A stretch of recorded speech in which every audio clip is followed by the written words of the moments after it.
মাল্যবান, ঘরে ঘরে বিধবা নারী গ্রহণ করছে কিসেরই কারণ? ঘরে ঘরে যে বিধবা নারী গ্রহণ করছে কিসেরই কারণ? মাল্যবান ডাকতে বলেছে, মহারাজ সবিশেষ বললিবে তোমার পিতা দশানো। তাহলে একবার যাত্রাকালে পুরা কুম্ভচরণের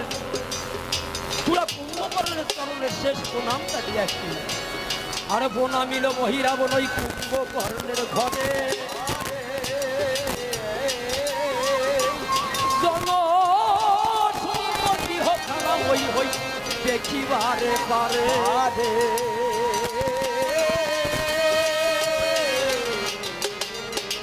ফিরে এসে বলেছে,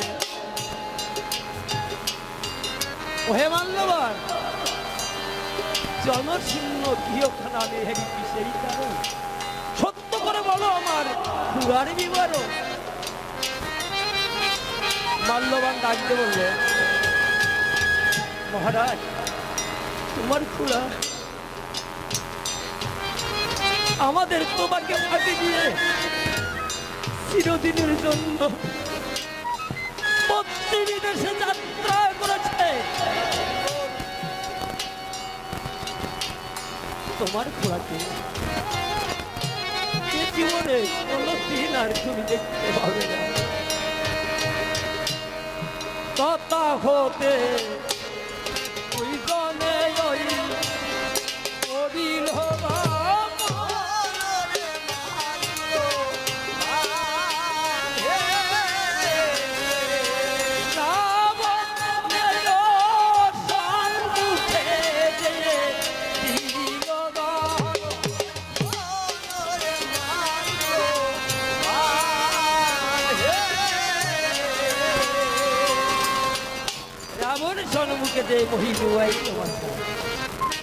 রাবণ বলে ইষ্ট সিদ্ধ হত পুত্র তোর, শোনে পুত্র বলি শোন,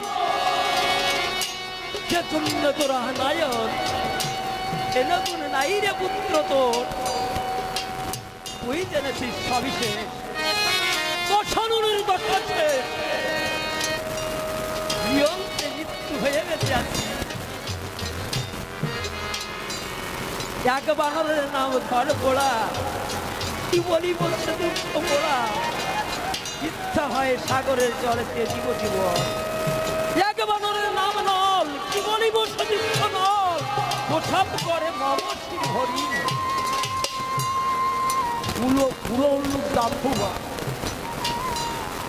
বারে বারে হরে মান, কান্দি এখন হয়ে দে সৌন্দরী সহোদরের গুণ সহ শত্রু বিভীষণ স্মরণ লইয়াছে রামচন্দ্রে, করুণ করে মারিলাম কি সেই হেতুকর পুত্র নাতি, সব সাথে করেছে নিধন, পক্ষ করে ধরপড় কবিতে এসে মারে চর, কান্দি এখন হয়েছে সুন্দরী। বহিরাবণ রাবণ অধরে রাম নাম শ্রবণ করে বলেছে, ওরা পিতা বলতে পারো, তুমি আগেবার বলতে কোথায় আছে সেই জটাধারী বনসাই রামচন্দ্র, যার নাম শ্রবণে রাশি রাশি পাপ খণ্ডিত হয়, যার নাম শ্রবণে পাষাণ মানব হয়, কাষ্টের দরিদ্র হয়। কবিতা বলো, সে কি কখনো জটাধারী বনসাই হতে পারে? একবার বলো কোথায় আছে সেই জটাধারী বনসাই রামচন্দ্র? কবিতা, আমি জন্মের মতো এই নরসার দেহ তার রাত্রি চরণে দিয়াছি। পুত্র, আমি সেই রামের সিটে আমি তাকে পায়ে বসাতে রূপসী দেখি আশা হইল মোর, গা ফুরাইল মনের আশা, করল মনে সরবর আশা, স্বর্ণলঙ্কা দিল ছাড়ে ছাড়ে। কবিতা, তুমি কার সঙ্গে করেছ?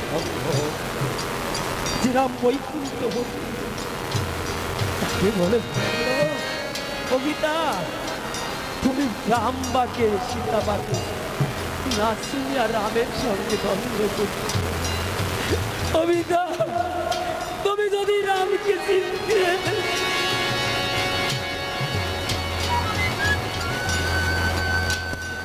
তাহলে রামের সঙ্গে দ্বন্দ্ব করতে না। কবিতা তুমি রামকে চেনো না, ও তুমি জানো না শ্যাম আমার ব্রহ্ম সনাতন পতিত পবন অগতির গতি হে তুমি জানো না। ও তুমি জানো না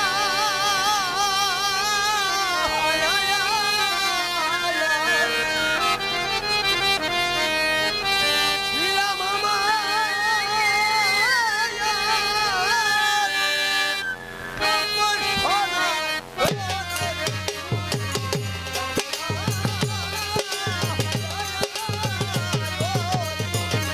রাম আনন্দ সাধু বৃন্দে হরি হরি বলো।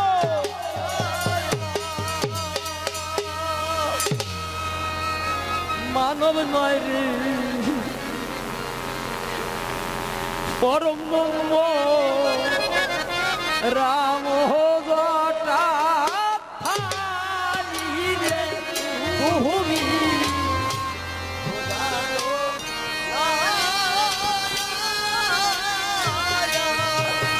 তাহার কি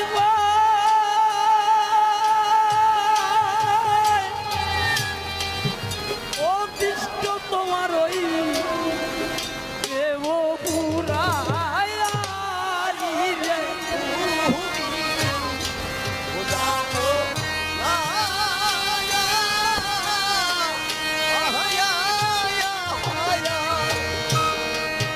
যে রামের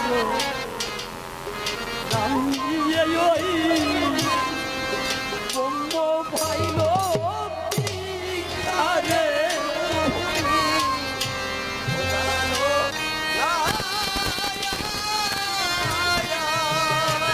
যে কাশি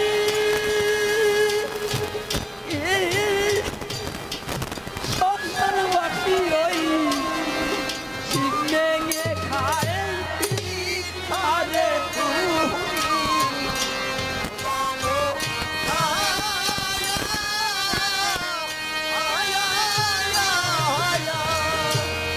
কবিতা কত গুণে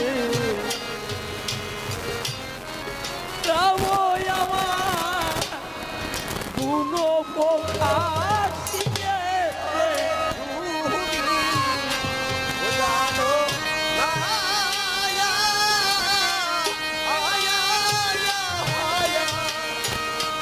চরণ পক্ষে আশার মানবী হয় জলে ভাতে শিরারে তুমি জানো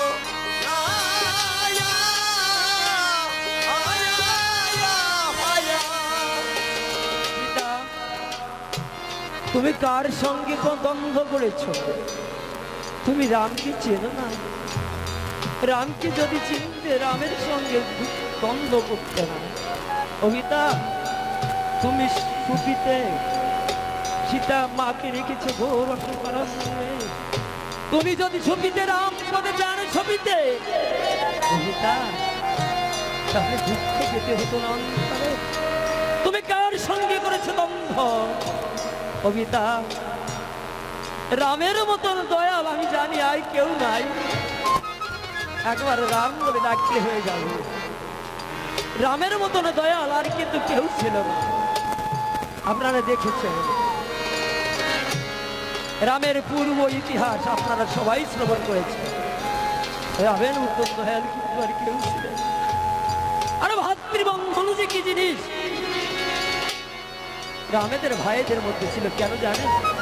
ওরা তো এক আত্মা, অভেদ হবে। এক আত্মায় চারজন জন্মগ্রহণ করেছিল। আসলে একটি গাছের চারটি ডাল বলে সমান হয় না। আমার রামচন্দ্র কিন্তু এক অংশে চারি অংশে জন্মগ্রহণ করেছিলেন, তাহলে সবাই সমান হবে না।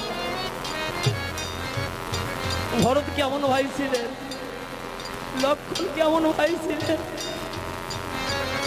রামচন্দ্র বলতো রে লক্ষণ, দাদা কি আদেশ, এরাই ছিল তো ভাই। লক্ষণ জানতো দাদা যেটা বললি এটাই তো সঠিক। ও দাদা, রামের লক্ষণ সর্বদা ভাবত দাদা যেটা বলবি ওটাই সত্য সঠিক। আর ভরত, ভরত কি কখনো রাজ সিংহাসনে বসেছিল? আমরা জানি ত্রেতা যুগে রামে অবতার হয়েছিলেন কিসের জন্য? রাবণ বংশ উদ্ধার করার জন্য।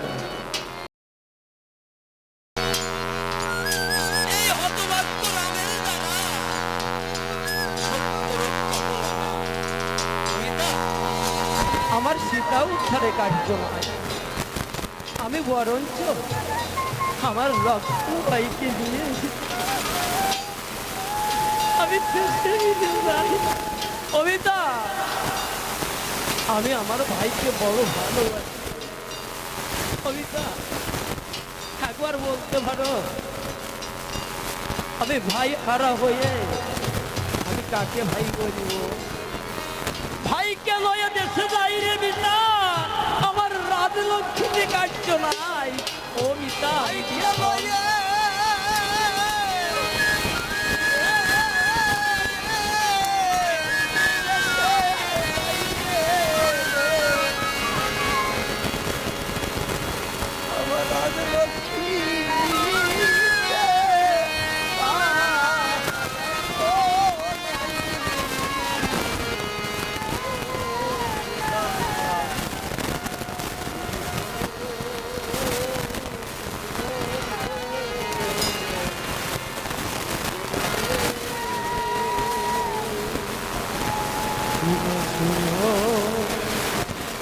ও গমিতা,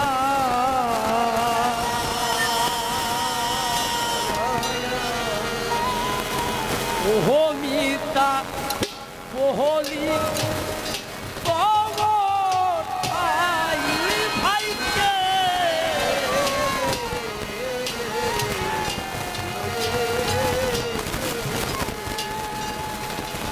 লক্ষণ ভাইকে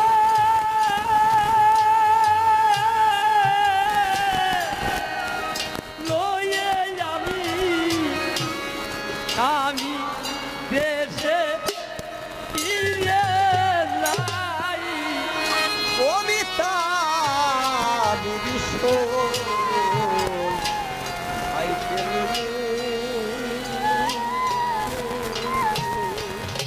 কবিতা সীতা গেলে সীতা বাবু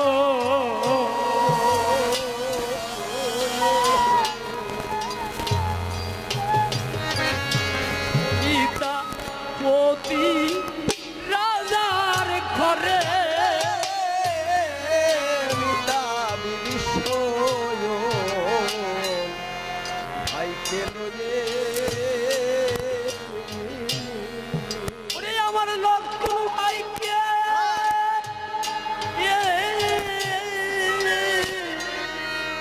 হারা হয়ে আমি আমি ভাইব মিতা বিশ্ব ভাইকে লয়ে ভাই লক্ষণ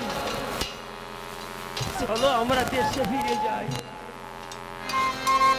লক্ষণ বলছে দাদা তুমি যাও দাদা, আমি যাব না। কেন জানো দাদা?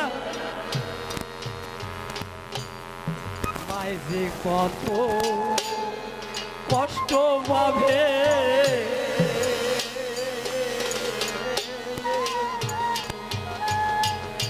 ও দাদা, রাখো সের কবলে মিতা বিশ্ব ভাইকে লয়ে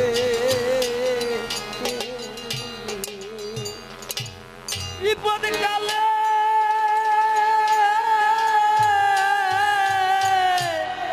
ডাকবে কত মা, ও মা লক্ষণ লক্ষণ বলে ছায়া বিভীষণ ভাইকে লয়ে ও দাদা, অযোধ্যায় তোমার প্রয়োজন আছে দাদা। কেন জানো? রাম শূন্য অযোধ্যা চলতে পারে না দাদা। ও দাদা, আমি না গেলেও চলবে। কারণ কি জানো দাদা? ও দাদা, আমার মাকে মা বলিতে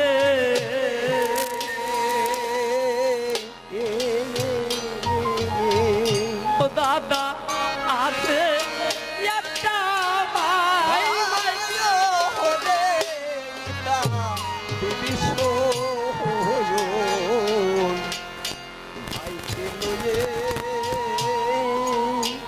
ওরে তোমার মাকে মা বলিতে দাদা, দাদা আর তো কেমন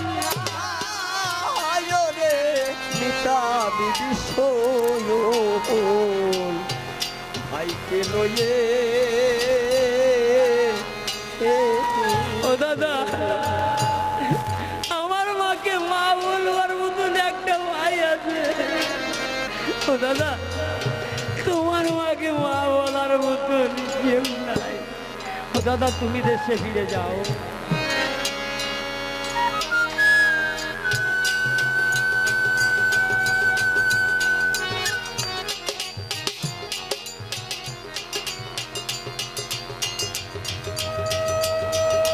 ওরে লক্ষণ,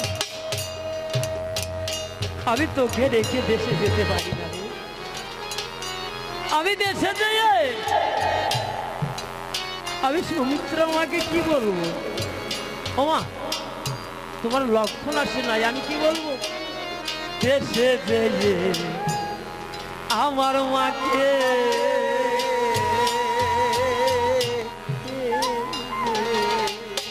দাদা বলো তুমি আগে।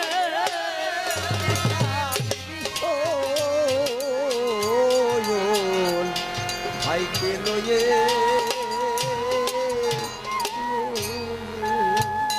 ওরে তোমার লক্ষ্য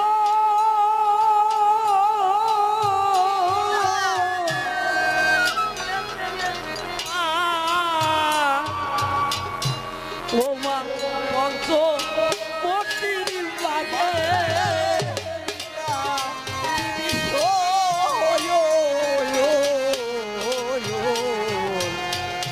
ভাইকে লয়ে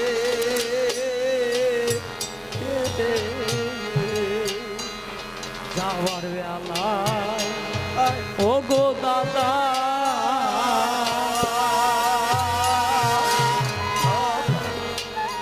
দাদা সরু দিয়ে যেও।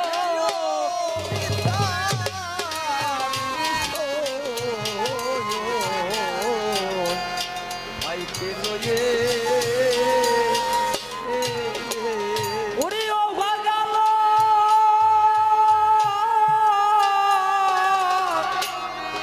অন্যের নামে দাদা, দাদা বালির পিণ্ড দিও।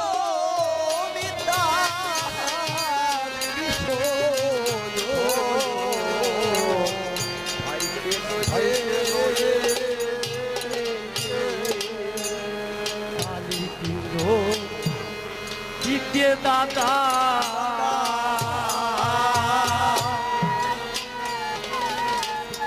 দাদা না গো দিও আর নিতা।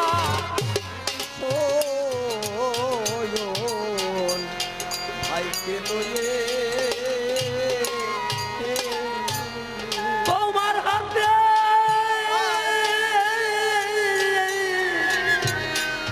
পিণ্ড বাবু দাদা, আমি আমি পিতা বিভীষণ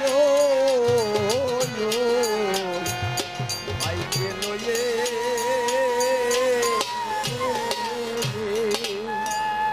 আবার বলেছে না দাদা, তোমাকে বালির পিণ্ড দিতে হবে না দাদা। কেন জানো? এই অভাগা লক্ষ্মণের নামে বালির পিণ্ড দিতে তুমি অন্তরে বড় ব্যথা পাবে দাদা। না দাদা না, তোমাকে বালির পিণ্ড দিতে হবে না। তুমি কি করবে জানো দাদা? সরুজি নদীর বালুর চরে এই অভাগার লক্ষ্মণের নাম অঙ্কিত করি ওই রাতুল চরণ তুলে দিও নামের উপরে। দয়াল, আমার জীবনের আর আশা নাই, আমার জীবন লীলাটা করে থাকতে হবে। দয়াল, আমি জানো তো রাতুল চরণে স্থান পাই।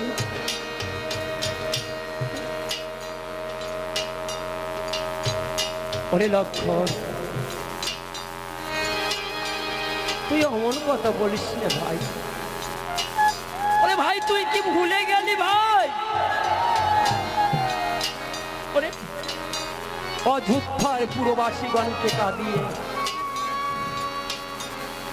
যখন বনবাসের পথে পদার্পণ করলাম, ওরে লক্ষ্মণ, আমার গর্ভধারিণী জননী কৌশল রানীর চরণে প্রণাম জানিয়ে বললাম, ও মা, তুমি আমাকে আশীর্বাদ করো মা, আমি যেন 14 বছর বনবাস পূর্ণ করি, আমার তোমার কোলে ফিরে আসতে পারি। ওরে লক্ষ্মণ, মা আমার আশীর্বাদ করে বলেছিল, যাও বাপ রামচন্দ্র, 14 বছর বনবাস পূর্ণ করি, তুমি আবার আমার কোলে ফিরে আসো। লক্ষ্মণ, আমি দাঁড়িয়ে কি দেখলাম জানিস ভাই? আমি দাঁড়িয়ে দেখলাম তোরই গর্ভধারী মা নির্বিঘ্নে দাঁড়িয়ে মায়ের দুই চোখের জলে কমল বক্ষ প্লাবিত হচ্ছে। আমি মায়ের চরণে প্রণাম করি, আশীর্বাদ বছরী হয়ে মায়ের কমল বক্ষে মাথা লোঠালাম। আমি বললাম, ও মা, তুমি আমাকে আশীর্বাদ করো মা, আমি যেন 14 বছর বনবাস পূর্ণ করি,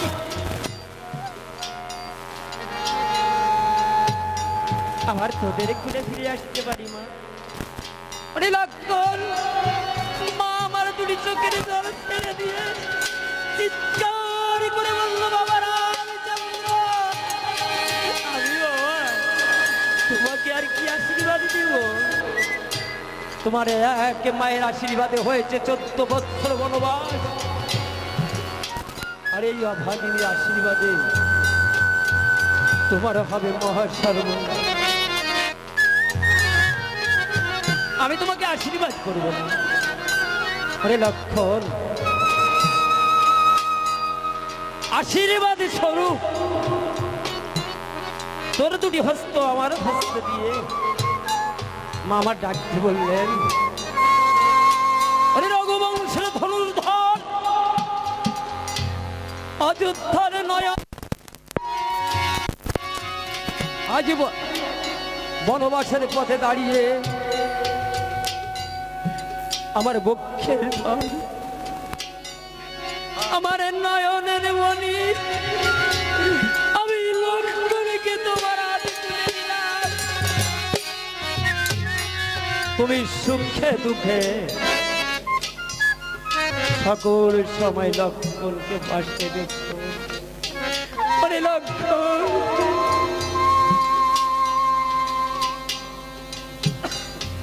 আমি দেশে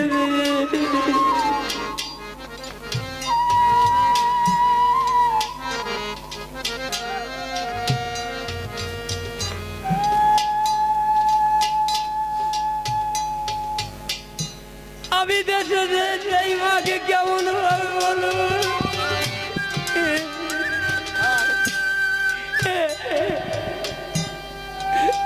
ও মা, তোমার লক্ষণ গেছে নাই। হরি বল, হরি বল। মৈত্র বিভীষণ, তুমি আমাকে ক্ষমা করে দিও। এবার ভবের বিপদ হরে তার বিপদ কে হরণ করবে? যার হরণ করার কথা সেই আজ বিপদে পড়েছে। ভবের বিপদ হরেন যিনি,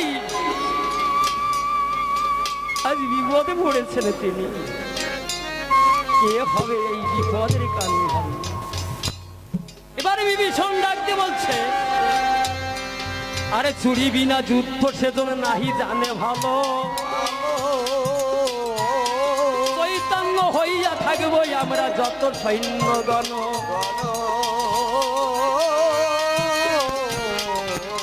চেতন ঘরে চুরি করা সহজ কর্ম নয়,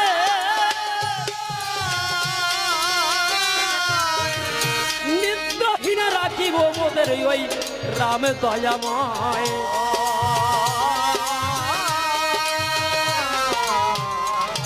বিশ্বকর্মাকে ডেকে গড় করিল নির্মাণ, বিশ্বকর্মাকে ডেকে বলে নলনীল দুই বীর, বিশ্বকর্মা বলে নলনীল মন করো স্থির।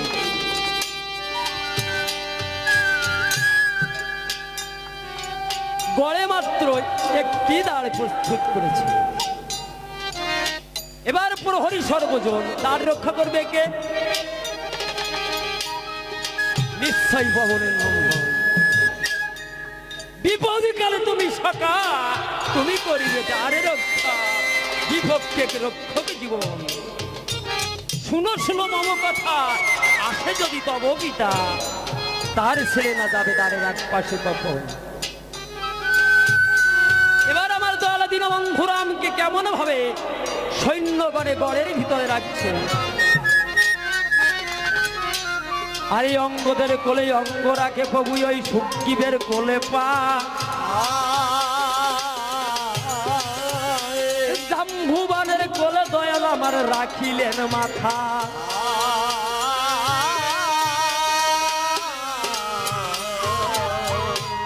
অঙ্গদের কোলে অঙ্গ রেখেছে দয়াল দীনবন্ধু। জাম্বুবানের কোলে পা,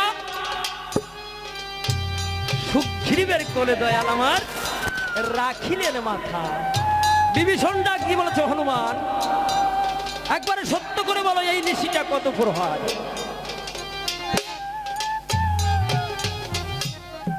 আজ মহিরাবণ গড়ের ভিতর হইতে রাম লক্ষ্মণকে হরণ করে নিয়ে যাবে পাতালে ফুরিয়ে। চারি প্রহর নিশিতে কেমন ভাবে মায়া বিস্তার করবে তার পূর্ব আপাঠ আপনারা শোনেন। হনুমান এই নিশিটা কত প্রহর? খুড়ো ঠাকুর চতুর্প্রহর।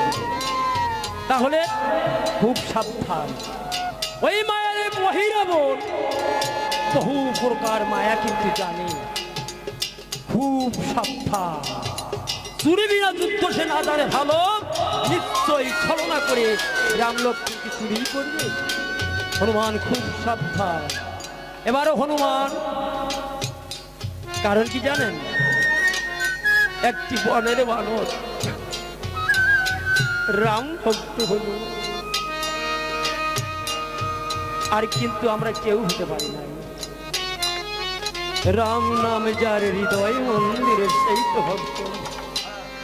আসলে আমরা ভক্ত হলে আমি করি, আমরা শুধু গিয়ে গেলাম আর শুনে গেলাম, করলাম। একটা বনের বানর যা করতে পারলো মা, আমরা কি তা করতে পারলাম?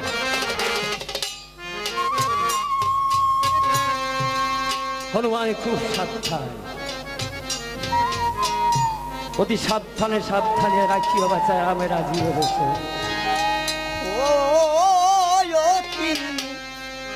সাবধানে সাবধানে সাবধানে রাখি রাজি বলো তো, সাবধানে সাবধানে ও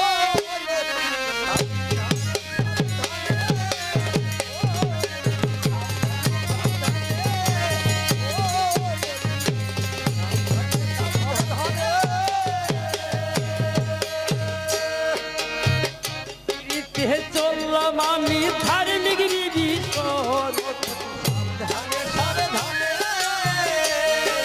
সাবধানে রাখিয়া তোমরা এই পাতালপুরের দ্বার ধানে সাবধানে এত বলি বিভীষণ ওই যে কর ফিরিতে গেল হইল ধানে সাবধানে বড়দারে জয় বসলো হনু পবনের মূল্য এদিকে মহিরাব তার পিতার চরণ বন্দনা করে আশীর্বাদ চাইছে। পিতা, আমি এখনো কোন ছলনায় ওই পশুটাকে ভলাইয়ে বড় প্রবেশ করে রাম লক্ষ্মণকে নিয়ে যাব আমার পাতাল গুরু। আমি কোন রূপে যাব? মহিরাবণকে রাবণ ডাকতে বলেছে, পুত্র খুব সাবধান, কারণ ওই ঘর মোড়া কিন্তু যেমন তেমন জিনিস নয়, খুব সাবধান।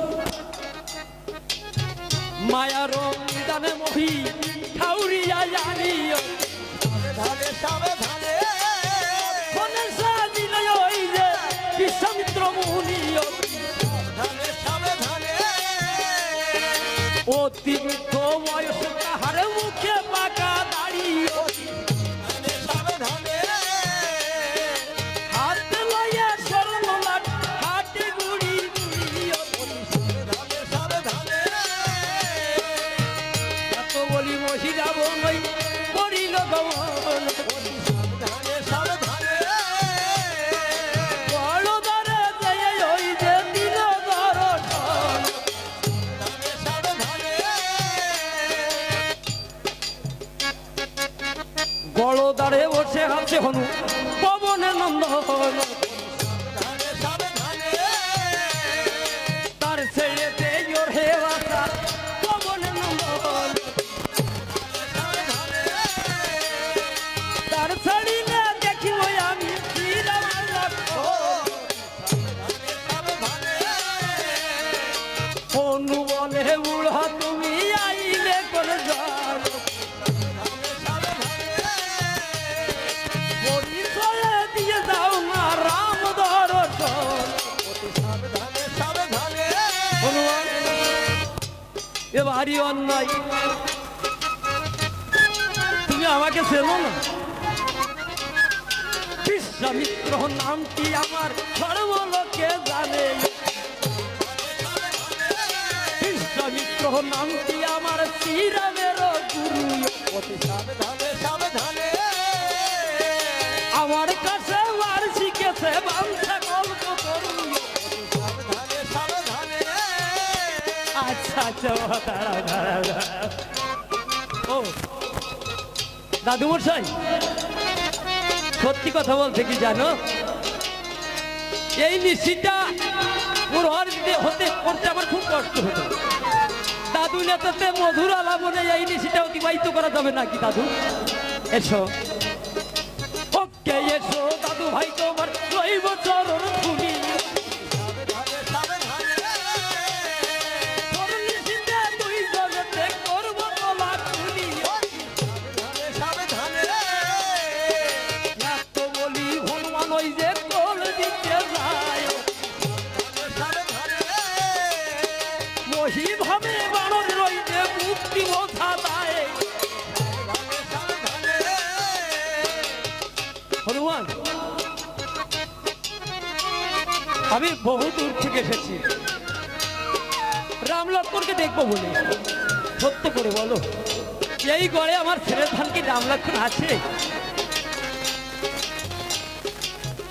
আমি যাবার বেলায়, এখন তুমি তো মানব জাতি, আচার বিচার সেভাবে মানো না, তা তোমার অপবিত্র দেহ তো, তুমি এখন আমাকে স্পর্শ করো না।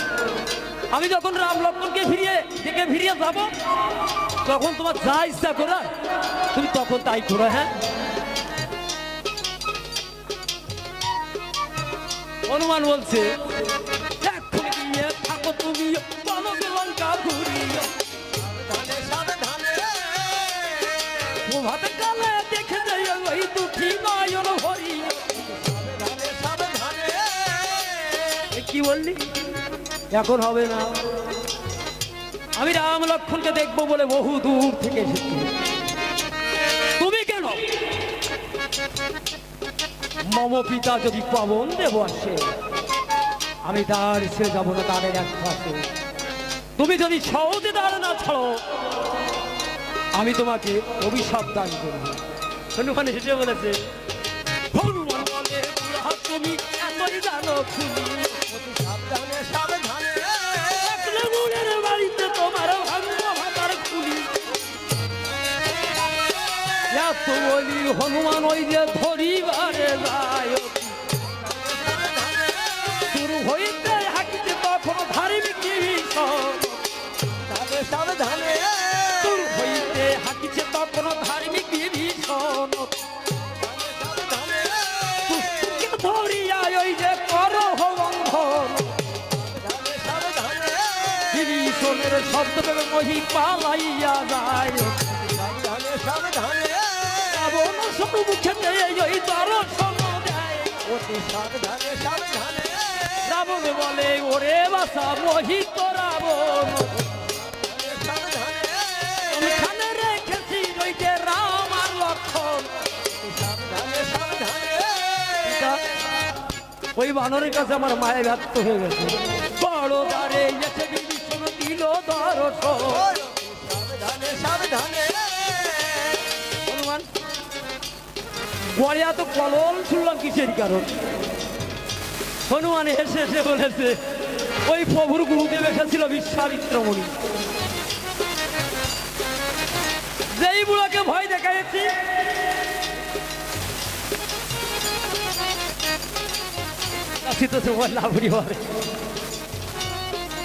এবার যেই ভয় দেখাইছি সেই বালায়ন করেছে। হনুমান খুব সাবধান, ওই মায়ানিনী জানো ভয়, বহু মায়া জানে, খুব সাবধান। হনুমান কয়টা নিশি অতিবাহিত হলো, শোনা দেখো, একটা নিশি। হনুমান খুব সাবধান, আর 3টি নিশি যদি অতিবাহিত করতে পারি, মহিরাবণ কোনদিন রাম লক্ষ্মণকে চুরি করতে পারবে না। হনুমান খুব সাবধান, ফিরিতে চলল তখন ধার্মিক ভীষণ, অনুদরে যে বসলো হনুমানের নন্দন। এবার মহিরাবণ জনক ঋষি রূপ ধরি তারে যে দিল দর্শন, জনক সেটাকে গড়দারে বসে হচ্ছে হনু পবনের নন্দ, তার ছেলে দেই ওর হেওয়াটা পবনের নন্দ, তার ছেলে দেখি ওই আমার শির আমার লক্ষণ। হনু বলে, বুড়া তুমি আইলে তোর যার পরিচয় দিয়ে দাও না রাম দর্শন। অন্যায় কথা নামাইছিল না, মিথিলাতে বাড়ি আমার জনক আমার নাম, সাবধানে সাবধানে আমার মাথায় ওই যে রাম আর লক্ষণ। সাবধানে সাবধানে আমার জামাতা রাম আর লক্ষণ, আমি অনেকদিন জামাতার মুখ দেখি না তো, তাই দেখবো বলে চলে এসেছি। সত্য করে বলে, এই ঘরে কি আমার ছেলে তখন রাম লক্ষণ আছে? হনুমান বলেছে, হ্যাঁ আছে, তবে দুঃখেরও একটা কথা আছে। কি? আজ নিশ্চিত যদি মম পবন দেব আসি, আমি তার ছেড়ে যাবো তারের এক পাশে। এখন যাইয়ে থাকো তুমি ওই কনক লঙ্কা বুড়ি, সাবধানে আজকালে দেখে যাই ওই দুঃখী নয়ন ভরি। সাবধানে সাবধানে হনুমান, আমি দূর হইতে এসেছি, রাম লক্ষণকে দেখতে, তুমি দেখতে দেবে না? আজামশাই, ওই এই নিশিটা জাগতে না আমার খুব কষ্ট হচ্ছে, কারণ এই রাত্রে তো অনেক রাত, তাই এসো দাদু নেতাতে মধুর আলাপনে এই নিশিটা অতিবাহিত করা যাবে। অজ্ঞে এসো দাদু ভাই, তোমার লই বছর ধুলি, সাবধানে সাবধানে নিশিটা দুই জনতে করবো তোমাকে। সাবধানে